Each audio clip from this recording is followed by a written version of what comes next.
अस्सलाम वालेकुम नाज़रीन, मैं इस वक्त मौजूद हूँ जलालपुर जट्टा एक खरबूजों के बाग में। तो आइए अब जानते हैं कि यहाँ पर क्या रेट चल रहा है खरबूजे का।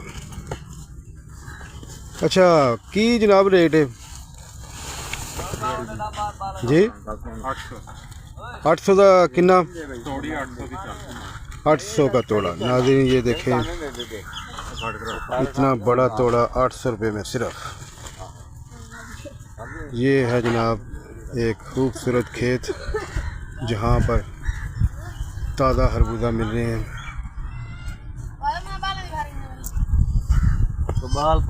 आइए अब आपको दिखाते हैं कि कैसे खरबूजे खेत में लगे हुए हैं।